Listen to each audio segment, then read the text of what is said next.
ব্যারাকপুরের প্রধান পোস্ট অফিসে ইমেল মারফত বোমাতঙ্কের হুমকি।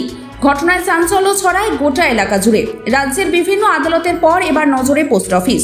বোমাতঙ্ক ছড়ালো ব্যারাকপুর হেড পোস্ট অফিসে। সকালবেলা কাজে যোগ দিতে এসে ব্যারাকপুরে হেড পোস্ট অফিসে আধিকারিকের তরফ থেকে সকল প্রতিনিধিদের জানানো হয়, আপনারা বাইরে বেরিয়ে যান। বিষয়টি কেউ সাময়িকভাবে বুঝতে না পারলেও পরে ইমেল মারফত বোমাতঙ্কের হুমকির খবর ছড়িয়ে পড়ে গোটা এলাকা জুড়ে। খবর পাওয়া মাত্রই দ্রুত ঘটনাস্থলে পৌঁছায় ব্যারাকপুর থানার পুলিশ বাহিনী ও কমিশনারেটের শীর্ষ কর্তারা। ইমেল মারফত বোমাতঙ্কের হুমকি খবর ছড়িয়ে পড়তেই এলাকায় পৌঁছায় বোম স্কোয়াড। যদিও গোটা পোস্ট অফিসের চতুর্দিকে প্রাথমিক তল্লাশি করে ডিসি সেন্ট্রাল ইন্দ্রবদন ঝা বলেন, আতঙ্কিত হওয়ার কিছু নেই। ব্যারাকপুর হেড পোস্ট অফিসে কোনো রকম ইমেল আসেনি। বোমাতঙ্কের ইমেল পৌঁছায় কলকাতার হেড পোস্ট অফিসে। যেহেতু ব্যারাকপুরে পোস্ট অফিস পাসপোর্ট আদান প্রদান হয়, তাই বাড়তি সতর্কতা হিসাবে পুলিশের তরফ থেকে এলাকাটিকে ঘিরে ফেলা হয়েছে। এখনো চলছে রীতিমতো তল্লাশি অভিযান।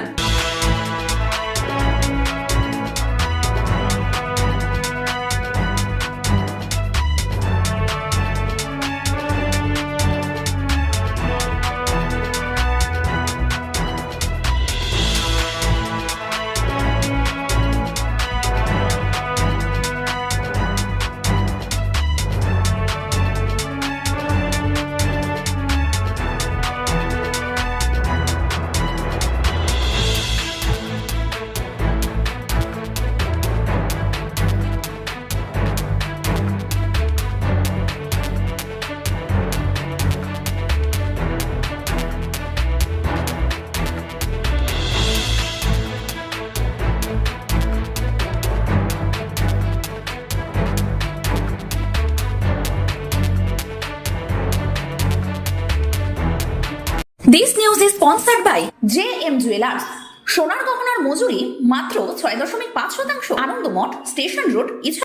এখানে এটা post office, head post office. আমি এখানকার স্টাফ। তো আমাদের এখানে আমরা কাজ করছিলাম নিজেদের মতনই, নিজেদের ব্রাঞ্চে, যে যার ব্রাঞ্চে। হঠাৎ করেই খবর আসে যে আমাদের ব্রাঞ্চ ছেড়ে সবাইকে নিজেদের ব্যাগপত্র নিয়ে বেরিয়ে যেতে হবে। তো আমরা ভেবেছিলাম আমাদের মাঝে মাঝেই অনেক কিছু মিটিং হয়, মাঠের মাঝখানে অনেক কিছু জিনিসের ওপর আমাদের মিটিং হয়। মাঠে সবাইকে একসাথে ডেকে, সবার ব্রাঞ্চে গিয়ে করা তো সম্ভব হয় না, তার জন্য মাঠে সবাইকে একসাথে ডেকে এই মিটিংগুলো করা হয়। আমরা সেরকমই ভেবেছিলাম। তো তারপরে ব্যাগপত্র ছেড়েই আমরা এসেছিলাম। তারপরে এসে শুনলাম যে এরকম একটা খবর এসছে এবং একটা মেল এসছে, তার জন্য এই একটা বোমাতঙ্ক এখানে। হ্যাঁ, একটা মেল এসছে যে সবাইকে প্রেমিসেস ছেড়ে বেরিয়ে যেতে বলা হয়েছে, এবং আমরা সঙ্গে সঙ্গে সব কিছু ব্যাগপত্র নিয়ে সবাই আমরা প্রেমিসেস ছেড়ে বাইরে দাঁড়িয়ে আছি। এখানেই আপনারা দেখতেই পাচ্ছেন। সে এই ধরনের খবর পেলে তো আতঙ্কিত হতেই হবে, সে তো সবাই হবে, এটা তো মানে প্রশ্ন করার মতন বিষয় না। হ্যাঁ, আমি স্টাফ। আমার নাম লিসা দত্ত। হ্যাঁ, বাড়ি থেকে বাড়ির লোকেরাই টিভিতে দেখছে, এই জন্য এই শুনলাম বোমাতঙ্ক নাকি এইসব। কোনো আর কিছু না, আর বেশি কিছু জানি না, কিছুই বলতে পারবো না, কিছু জানি না, কিচ্ছু বলতে পারবো না, কিচ্ছু জানি না। আমরা চলে এসেছি, এগুলো বললো এমনি বাইরে চলে যান। তারপর সে তখন কি আর মনে আছে কারা কারা বললো, কে বললো, ওরকম কিছু ভাবে মনে নেই। সবাই বেরিয়ে গেল, আমরাও বেরিয়ে গেলাম, ব্যাস এইটুকুই বলতে পারি, এর বেশি কিছু জানি না। সবাই বেরিয়ে যেতে বললো।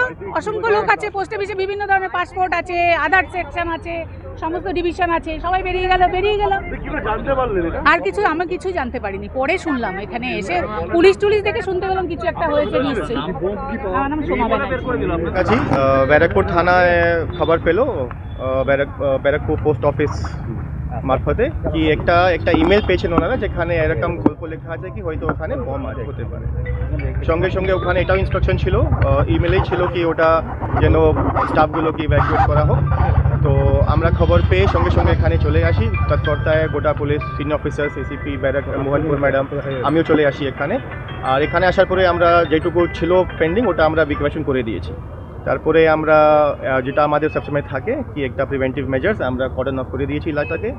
যথেষ্ট এখানে পুলিশ মোতায়েন আছে। আমাদের এসবি থেকে অ্যান্টি স্যাবোটাজ চেক টিম চলছে, আপাতত কিছু পাওয়া যায়নি। আর এটা যে হোক্স ইমেলই বলতে পারি আমরা, অনেক জায়গায় ছড়িয়ে আছে। তো এটা কোনো ব্যারাকপুর কেন্দ্র করে তেমন কিছু নেই। টেকনিক্যালি আগে আরপিও কলকাতা একটা মেল পেয়েছিলেন, ওখান থেকে যেখানে যেখানে পোস্ট অফিসে পাসপোর্ট অফিস আছে ওনাদেরকে অ্যালার্ট করা হয়েছিল একটা প্রিভেন্টিভ মেজার নিয়ে। এটা কোনো প্যানিক করার দরকার নেই। আপনাদেরকে অনুরোধ করবো কি পাবলিকেও বলবেন কি প্যানিকের কোনো কারণ নেই এখানে। আমরা যথেষ্ট এখানে প্রস্তুত আছি, আমাদের কাজ চলছে। এটা কি অযথা গুজবে আতঙ্কের চেষ্টা? সেটা আমি এখন বলতে পারবো না, আমার তো তদন্ত করা হয়নি। এটা সুপিরিয়র অফিসার যারা আছেন ওনারা তদন্ত করে বলতে পারবেন। এর আগে আদালতগুলোতে হলো, আজকে পোস্ট অফিস। এই মেলটা এখানে আসেনি। মেলটা যেটা ছিল ওটা আরপিও কলকাতায়, অনেক জায়গায় আরপিও পুনে ওখানেও গেছে, যেটা আমি জানতে পেরেছি। মেলের সোর্স সেটা আমি দেখতে পারিনি এখনো।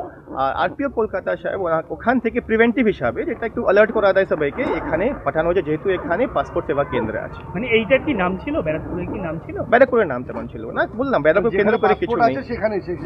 ওটা প্রিভেন্টিভ হিসাবে ওখান থেকে ইনস্ট্রাকশন এলো কি যেহেতু এখানে আমাদের কাছে মেল এসছে, যেখানে যেখানে পাসপোর্ট পোস্ট অফিসে যেখানে পাসপোর্ট অফিস আছে সব জায়গায় অ্যালার্ট করা হয়েছে কি ঠিক আছে আপনারা প্রিভেন্টিভ মেজার নিয়ে একটু ইভ্যাকুয়েশন করে দেন, অর্থাৎ একটু অ্যালার্ট থাকুন। মেলের কোনো ক্লু? মেলের আমি এখন অবধি মেল দেখতে পারিনি, মেলের আমি কিছু বলতে পারবো না। এরপরে কি হবে? স্বাভাবিক হবে, যারা কাজ করছে তারা কি ভেতরে যাবে?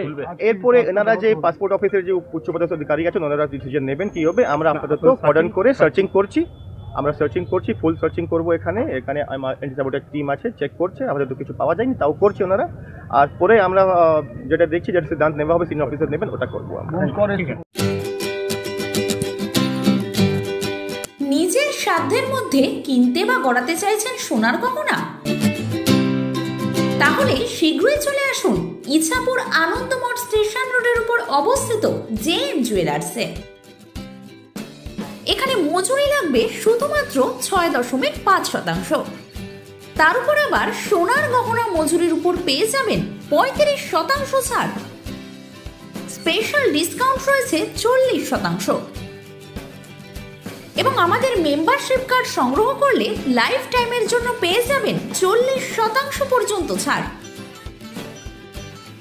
আমাদের প্রতিষ্ঠানে অনলাইনে ডেলিভারির সুব্যবস্থা রয়েছে। বিশদে জানতে অবশ্যই ফলো করুন আর রাত 8:05 নজর রাখুন আমাদের জেএম জুয়েলার্সের ফেসবুক পেজে। আমাদের ঠিকানা 224/A Anandamath station road, Ichapur. যোগাযোগ নম্বর 7439131404। তাই আর দেরি কিসের, আজই চলে আসুন আমাদের স্টোরে। মনে রাখবেন জেএম জুয়েলার্স।